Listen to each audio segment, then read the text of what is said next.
자, 8과 볼게요. 예수님의 마지막 가르침과 기도입니다. 예수님의 죽음이 점점 가까워지고 그리고 예수님께서 마지막에 기도하셨던 그 장면까지 이르게 됨을 확인할 수가 있어요. 그래서 전반부와 후반부 요한복음을 나누게 될 때 후반부를 시작하는 이 부분이 바로 13장이다 라고 할 수 있습니다. 그래서 이 안에 담겨있는 내용을 보면은 큰 주제 세 가지로 여기에서는 이야기를 하고 있어요.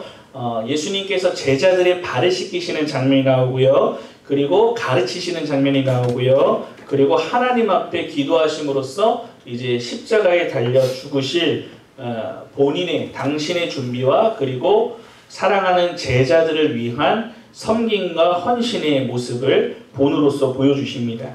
64페이지 예수님은 제자들에게 자신의 사랑을 표현하고 섭리의 행운을 보이시고 자신의 죽음을 통한 죄 씻음을 상징적으로 나타내시기 제자들의 발을 씻기신다 쭉 하고 이 장면은 예수님에 대해 무엇을 가르쳐 주는가? 이 장면이 당신에게 크게 와닿는 것은 무엇인가? 여러분들에게 와닿는 것들을 한번 써보시고 나눠보시면 될 것 같은데 여기 중간에 있는 설명과 같이 이 당시에 발을 씻기는 행위는 그 당시 최하층 노예들이 하는 행위였습니다. 그 행위를 예수님이 제자들에게 친히 무릎을 꿇고 앉아서 그들의 발을 씻기면서 섬기시는 장면이 나타나고 있다는 것이죠. 즉 겸손, 그리스도의 겸손과 그리고 종으로서 이 땅에 오신 대접받기 위해 이 땅에 오신 게 아니라 낮아지고 죽기 위해 이 땅에 오셨듯이 종으로서 낮아진 자세의 모범을 보여주시고 이를 통해 자신의 죽음을 통한 죄 씻음까지 이 세족식을 통하여서 자신의 죽음까지도 예표하고 있는 이러한 구절로서 우리가 확인할 수가 있습니다. 그리고 또 이것으로만 예수님이 향하신 행위로만 끝나는 걸까요? 아니죠. 예수님의 씻김을 받은 제자들로 살아가는 우리 역시 섬김을 받으려고 예수님을 믿는 게 아니고 저 또한 목사로서 있지만 항상 섬김을 받으려고 아니라 우리 모두가 다 예수님의 이 모습과 같이 믿지 않는 자들을 위해서 그리고 하나님께서 맡겨진 사명을 위하여서 교회운동을 위해서 낮아지고 겸손해지고 남을 섬기기 위해서 하나님께서 우리를 부르셨음을 그리고 예수님께서 친히 우리에게 보여주신 본이라는 사실을 잊지 말아야 합니다. 그리고 유다가 이제 예수님을 팔아넘기려고 합니다. 이때 예수님의 심정 어떠한가라고 질문을 하고 있어요. 왜 예수님의 심정을 어떠한가 이렇게 묻고 있을까요? 예수님은 이미 다 아시기 때문에 하나님이신 그분은 이미 유다가 자신을 팔아넘길 것도 알고 있었습니다. 이때 예수님의 심정이 성경에 그대로 드러나게 되는데 뭐라고 말하냐 21절에 심령이 괴로워라고 말씀이 써져 있는 걸 볼 수가 있습니다. 그리고 예수님이 뭐라고 말씀하시는가 너희 중 하나가 나를 팔리니 라고 정확하게 알고 계시다는 것이죠. 그리고 이 문제 쭉 보면 예수님 무엇을 알고 계시는가 유다가 일어나기 전에 그에게 어떤 일이 생기는가 요한복음 13장 2절이 13장 27절과 어떻게 연관되는가 어떻게 연관됩니까 여러분 말씀 두 개를 비교해서 보면은 사탄이 유다에게 들어가 유다를 사용하는 모습이 나타납니다. 그리고 다른 제자들이 이러한 모습에 어떻게 반응하는가 28절을 보면 그 앉은 자 중에 아는 자가 없었다라고 성경에 나와요. 아는 자가 아무것도 아무런 반응을 하지 않았다는 것이죠. 그리고 요한이 이 단락을 끝맺는 표현 유다가 나가니 밤이러라에 대해서 어떻게 생각하는가 밤이다 빛과 어두움 그리고 밤과 낮이라고 하는 대조를 영적인 용어로서 요한복음을 사용하고 있다고 이전에도 제가 말을 했었어요. 그것과 같이 밤이라고 하는 것은 단순히 밤을 뜻하는 것뿐만 아니라 영적으로 어두워져 있는 유다의 마음 상태, 그의 심령 상태까지도 표현하는 말씀으로 볼 수가 있죠. 65페이지 요한복음 13장 34절에 따르면 예수님은 제자들을 어떻게 사랑하시기를 원하는가 제자들이 서로 어떻게 사랑하시기를 이렇게 발음이 안 되죠? 어떻게 사랑하기를 원하시는가 우리가 우리 안에서 어떻게 사랑하기를 원하는지에 대해서 이야기를 하는 거예요. 이러한 사랑의 결과가 무엇인가 장차에서 예수님 죽음을 비춰볼 때 예수님이 사랑한 것 같이 서로 사랑하라는 이 말씀은 무엇인가 포인트는 이겁니다. 제자들이 어떤 사랑을 나누기 원하시느냐 예수님이 사랑하신 것 같이 너희도 사랑하라고 했어요. 예수님의 그 사랑 죽음까지도 아낌없이 주는 사랑입니다. 조건이 있었습니까? 아무 조건 없는 무조건적인 사랑입니다. 우리 안에서 나타내야 될 사랑은 헬라어로 형제 간의 사랑도 있고 연인 간의 사랑도 있고 그 사랑의 여러 구분들이 단어로서도 구분 지어져 있는데 우리가 나타내야 될 사랑은 이 예수 그리스도의 사랑, 아가페의 사랑이다. 조건 없이 주는 사랑이다. 여러분 안에 그리고 여러분들의 캠퍼스 모임 안에 이러한 사랑이 나타나야 된다는 겁니다. 얘가 이쁘고 얘가 잘해서가 아니라 조금 나한테 못하고 조금 내 속을 썩이고 캠장 말도 잘 안 들어도 하나님께서 내게 보내주시고 그리고 내가 조금 더 캠장으로서 먼저 된 자로서 무조건적인 사랑으로 우리가 서로를 섬기기를 원하시는 것이 예수님이 우리에게 요청하신 것이고 예수님이 친히 본으로서 보여주신 모습인 것을 기억해야 하는 것입니다. 그리고 아래 문제 예수님 제자들에게 놀라운 말씀을 내가 진실로 얘기하노니 나를 믿는 자는 내가 하는 일도 그에게 할 것이요 그리고 예수님이 십자가에 곧 승천 후에 하나님이 자경을 교회에 부어주실 일로 인해 이 제자들이 어떤 면에서 예수님이 자신보다 더 큰 사역을 하게 될 것이다 그 말씀하십니다. 이 말씀의 뜻이 무엇인가? 사도행전에서 아는 바대로 예수님의 공생의 사역 때는 일어나지 않지만 사도행전 초대교회 때 일어난 일들은 무엇인가? 더 큰 사역을 하게 된대요. 예수님보다. 이 일들을 사도행전에 비춰봤을 때 어떤 일들을 나타나는지를 보고 확인할 수가 있는데요. 복음 전도, 예수 그리스도를 직접 증거할 수 있는 일, 그리고 그 예수 그리스도께서 가르치신 일을, 그리고 하나님께서 명령하신 그 뜻에 따라 가르치는 일을 우리가 할 수 있고요. 그리고 예수님께서 나타내신 자비와 긍휼, 그 선을 베풀고 공유하는 일, 이런 여러 가지 모습들이 나타났고 이러한 모습들을 더 큰 사역으로 하나님께서 여겨주신다는 것이죠. 즉 5순절부터 시작되는 온 세상을 향한 교회의 모든 사역이 이 안에 포함된다는 겁니다. 교회 운동 안에서 이루어지는 그 모든 일들이 예수님께서는 이렇게 표현해요. 나보다 더 큰 사역을 감당할 것이다 라고. 우리가 감당하는 일이 그렇게 크고 위대한 일입니다. 제가 신학교에 있을 때 교수님께서 이런 말을 한 게 아직도 기억에 남아있는데 작은 교회가 하는 일이라고 작은 일이고 큰 교회가 하는 일이라고 큰 일이 아니다.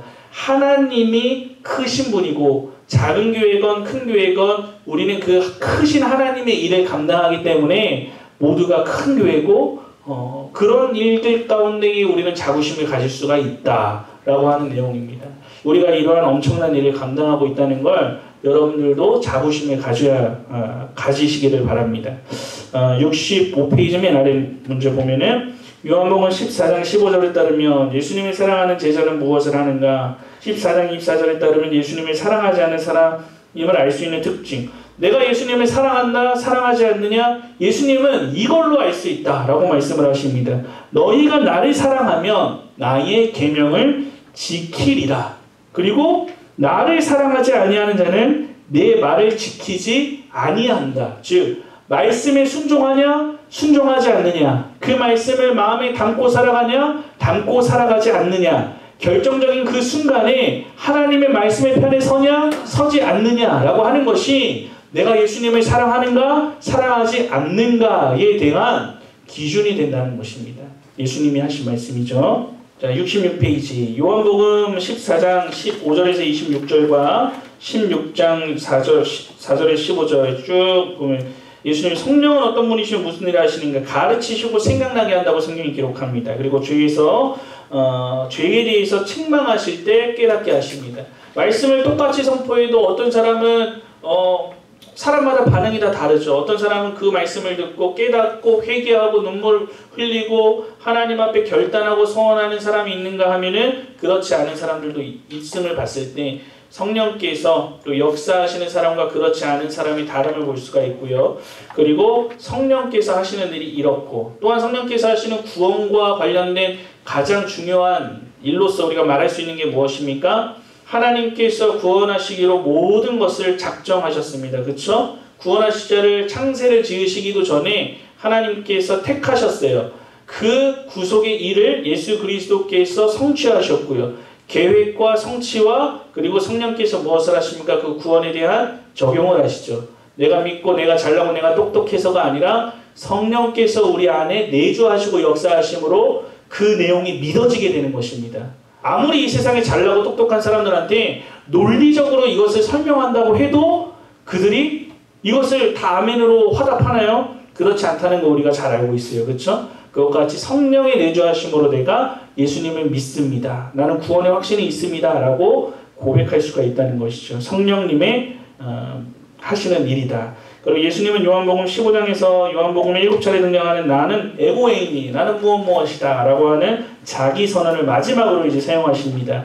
여기에서 또 은유로서 말씀하시는데 여기에서 마지막으로 하시는 것은 나는 참 포도나무다 라고 말씀하십니다. 우리가 잘 알고 있는 내용이죠.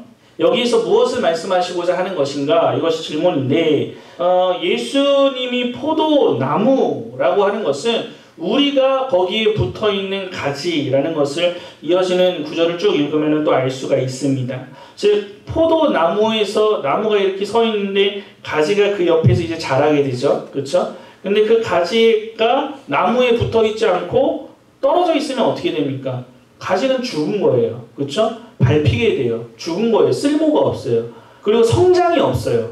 하지만 이 가지에 이 나무에 가지가 붙어있게 되면은 여기에서 잎이 열리고요. 그리고 여기에서 또 열매가 열리고요. 포도라고 하는 열매가 맺히게 됩니다. 즉 우리가 예수 그리스도에게 가까이 붙어있는 자리로 나가야 한다. 가까이 하진 인생은 열매를 맺을 수가 없다. 삶 가운데 예수님을 가까이 하지 않으면은 죽은 신앙이나 다름이 없다라고 하는 것을 예수님께서 비유로서 말씀하시는 것이죠. 요한복음 15장 8절에 따르면 하나님께 영광 돌리고 예수님의 제자임을 입증해 보일 수 있는 일은 무엇인가? 길은 무엇인가? 말씀을 보면은 예수 그리스도를 통해 열매 맺는 삶이 그리스도에게 영광 돌리는 삶이다 라고 말합니다.